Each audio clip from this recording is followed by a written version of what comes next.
Bonjour, bonsoir, grâce sur grâce, chacun peut-il imposer sa perception des choses dans l'Église? Chacun peut-il imposer sa perception des choses dans l'Église? Vous savez, dans l'ombre, quand on devait savoir que faire par rapport à une situation ou par rapport à un fonctionnement quelconque du peuple d'Israël, ou par rapport à une situation donnée du peuple d'Israël, on interrogeait les Urim et les Thummim. Ou on interrogeait le prophète, comme on l'a déjà vu d'ailleurs tantôt, ou on interrogeait les Urim et les Thummim. Donc soit on interrogeait le prophète, soit on interrogeait les Urim et les Thummim. Et les Urim et les Thummim, en fonction de la situation, disaient ce qu'il fallait faire, apporter la solution, disaient comment il fallait se conduire, disaient quelle attitude il fallait adopter, dicter la conduite à suivre, soit le prophète, soit les Urim et les Thummim. Ça n'était pas chacun qui, parmi les enfants d'Israël, disait bon ben moi j'estime que on doit gouverner le peuple de telle façon, on doit gouverner le peuple de telle autre façon.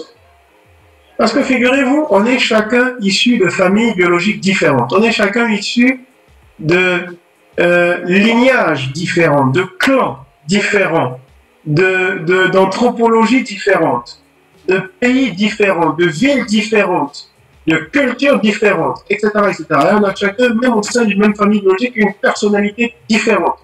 Alors, si on doit chacun venir avec sa perception pour dire oui, pour moi l'Église doit fonctionner comme ça, pour moi l'Église doit fonctionner comme ceci, on ne s'en sortira pas.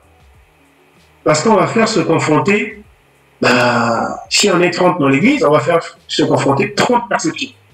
Et on est 200 perceptions. Si on est 1000, comme les négateurs, 1000 perceptions, ainsi de suite. Vous voyez? Et ça n'ira pas. Ça n'ira pas parce que laquelle des 200 perceptions, laquelle des 30, des 50, des 60 perceptions a triomphé? Sur quelle base? Vous voyez? Donc, ce n'est pas sur la base de la perception de chacun. Ah, selon moi, l'Église va fonctionner comme ça. Ah, selon moi, l'Église va... Non, non, non. Ce n'est pas selon soi. C'est selon la parole. Parce que les Urim et les Thummim et les prophètes, aujourd'hui, c'est la parole. Contenue dans le texte biblique. Donc, c'est la Bible qu'on doit prendre pour savoir si dans l'Église, on peut faire ceci ou cela. Ce n'est pas la perception de Koukaïmou. Ce n'est pas la perception de X ou de Y, non. C'est la Bible, on prend la Bible. Or, aujourd'hui, c'est avec beaucoup de regrets que nous voyons des gens dans l'Église dire « Ceci est une abomination. Telle chose est une abomination. » Et quand on leur dit « Mais pourquoi dis-tu que c'est une abomination? Sur quelle base dis-tu cela? » Ah, mais c'est la perception que j'ai des choses.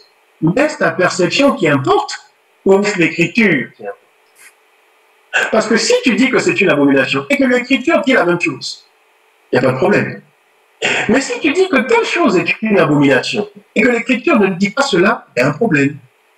Qu'est-ce qu'on va considérer? Ta perception à toi ou l'Écriture? Ah, je vais considérer l'Écriture.